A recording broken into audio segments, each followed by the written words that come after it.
I'm from Belgium, but in my late teens I escaped from there. And I ran off to France. Then I went west. Went to England first. Then I went to New York. Then I escaped further to the west coast of the United States. Landed in Los Angeles.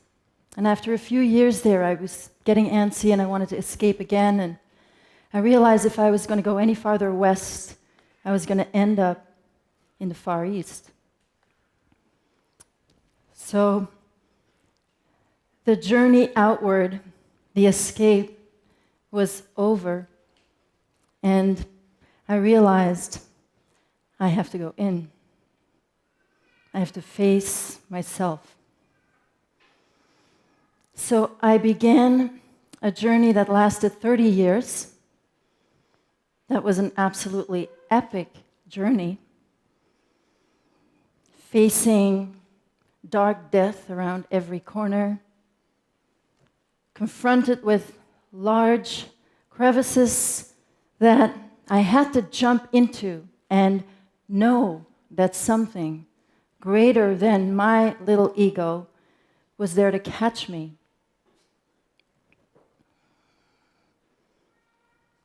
At times, I felt the pain of all the world.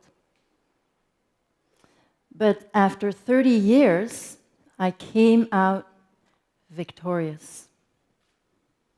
I was able to just be me. I was lucky to have a sense of what that might mean. Me.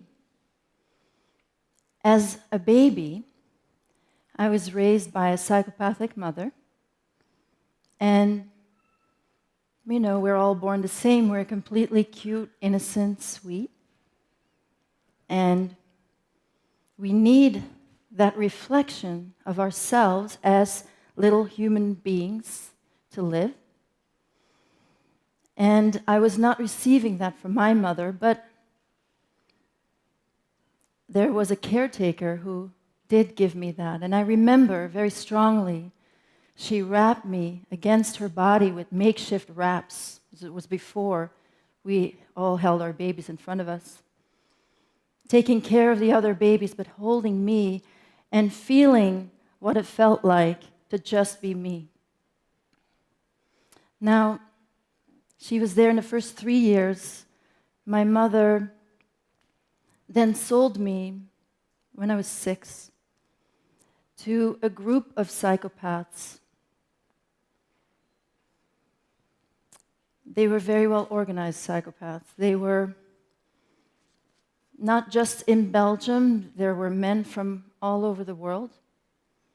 And I found out much later that many of these men had very visible places on the world stage.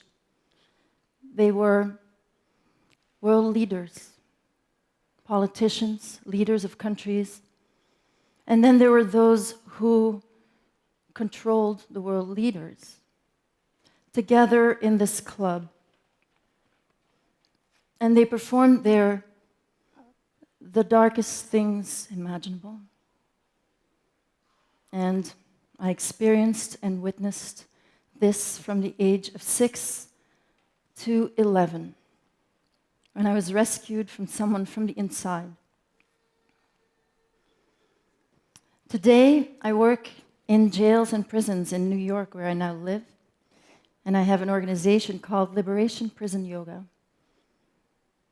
I can relate to everyone because incarcerated people tend to be traumatized just where they are, and they often also have a lot of trauma in their past, often of the same degree of violence that I survived, without the privilege that I had to spend 30 years focusing just on healing. And then I also relate to people who come to train with me, to go into the prisons with me. And when I started to share my story in 2013, when I came to the end of that 30-year period, I was interviewed and then I started to speak.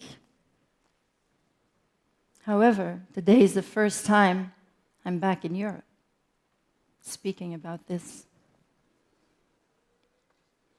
What we create with Liberation Prison Yoga is an example of what the world could be like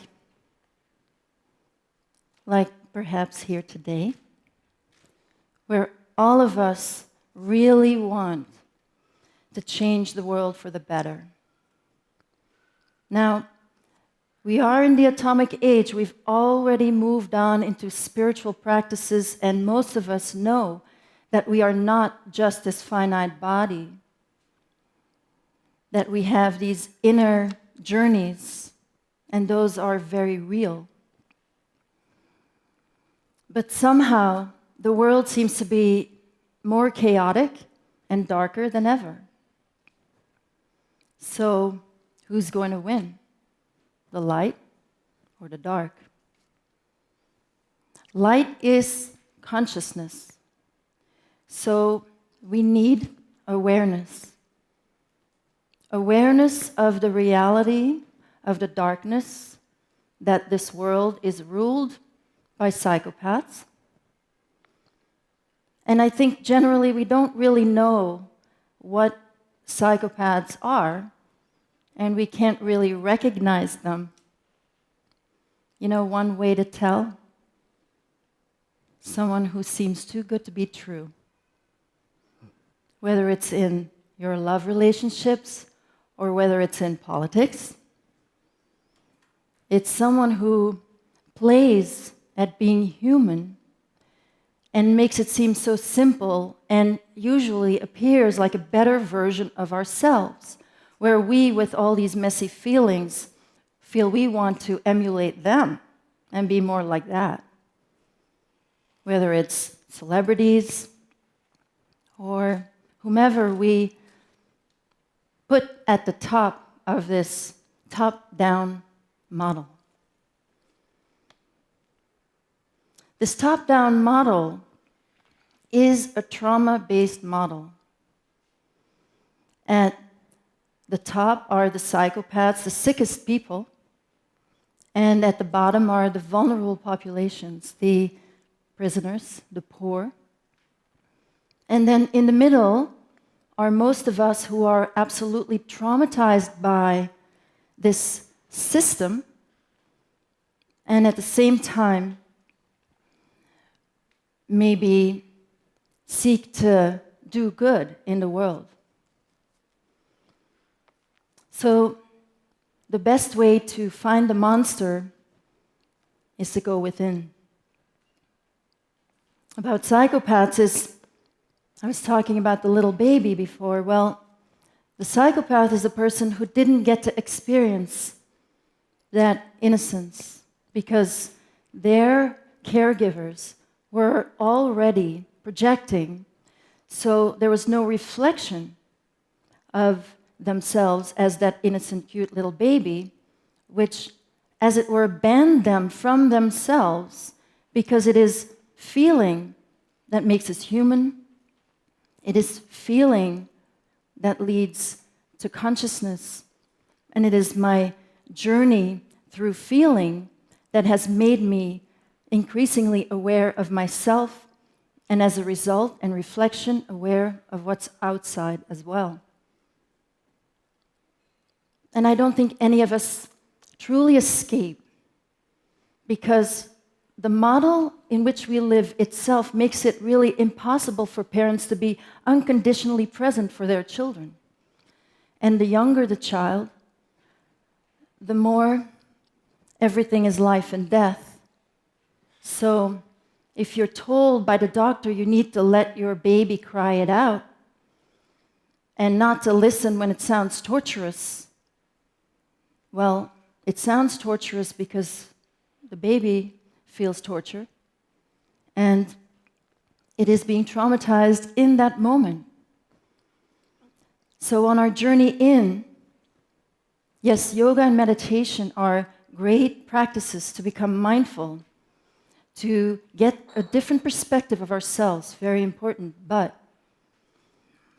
we can't do that and then bypass the feeling part. We're all a little bit brainwashed into this thinking that the rational thinking is more important than feeling. I'd say it's probably equally important. We want to balance them out. But there's not really a lot known about someone's trauma journey.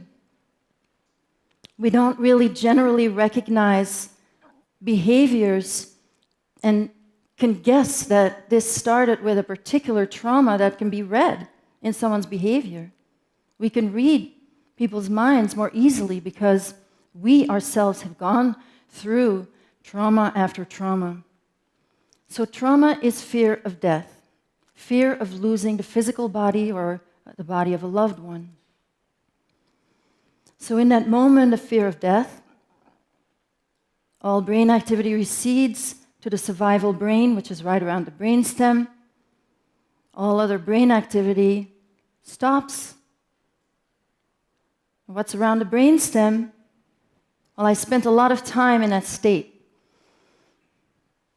We're not human in that state. And psychopaths without feeling are in that state all the time, and then they have a cortex over it to hide it. And so I've never seen an abuser that I didn't know was himself abused as a child. Because I, in my real job, which was attuning with the abuser and giving them what they needed, what they truly needed, I got this image of the little boy who was vulnerable, made themselves vulnerable to me, the child sex slave, so that that vulnerability was completely controlled. And if I hadn't given them what they truly needed, if I'd followed my impulse and perhaps laughed or at them or whatever they were afraid of, then I would have been killed and there would be no witness to that vulnerability, that sense of humiliation, a repeat of the abuse, the feelings around the abuse that are all repressed. So for someone who has zero healing at all, the best way to get it out of the system, because it is there and it needs to get out, is to go in that same mode, fight, flight, freeze, collapse. And in that barbaric, primordial state, to go into the fight mode and get that temporary release.